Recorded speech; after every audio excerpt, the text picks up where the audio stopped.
Hello guys, ngayon ituro ko sa inyo paano magbayad ng SS contribution gamit yung GCash. So kailangan mag-install tayo ng SS mobile app kasi dito natin kunin yung PRN. So enter your user ID, then password. Pagkatapos kunin natin yung PRN. Kasi yun ang kailangan ni GCash. Ayan. Ayan, generate PRN. I-click nyo yan para makita mo kung ano ang PRN mo. Ayan. Ayan. Ayan guys, so yung naka-underline, yun yung PRN. Yun yung kailangan mo sa GCash. At saka yung amount niya. Since 3 months, every 3 months ako nagbabayad.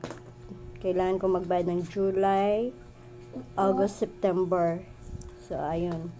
Dito sa GCash, guys, pasok kayo sa bills. Then, government, i-click nyo. Pagkatapos ng government, hanapin nyo si SS. Ayan. I-click nyo yung SS contribution. Tapos, ayan. Kung anong nakalagay doon sa PRN, yun ang ilagay mo din, yung complete amount. Yan, i-click mo yung, i-type mo yung amount. Since sa akin, 1,890 for 3 months. Then, account type, PRN. I-click nyo yung PRN. Then, payment reference number. Yun yung PRN. Ayan.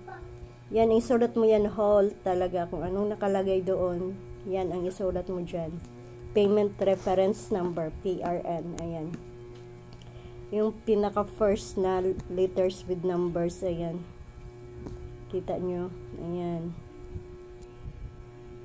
Kailangan mo din, bago mo i-submit yung payment, kailangan mo i-check mo talaga mabuti yung PRN.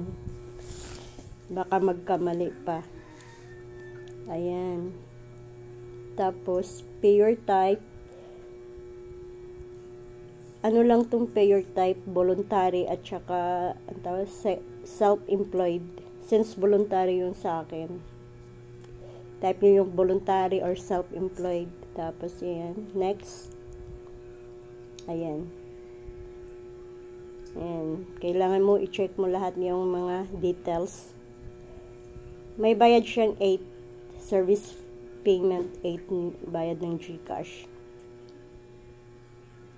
Tapos click mo yung confirm.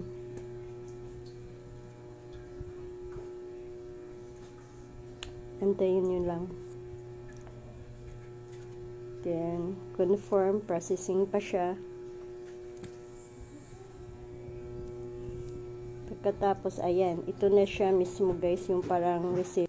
Ayan guys, tingnan natin sa SS Mobile natin kung pumasok yung binayaran nating July, August to September. Ayan, nakapatak na dyan. It means nakapasok na siya.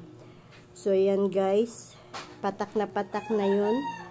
So, may bagong PRN for October to December. Pero ang due date niya, January 31, 2024. Ayan. Kailangan mo yan guys mabayaran before ang due date. Tapos ito yung total contribution ko guys. Ayan, for 2023, blanco ang October to December.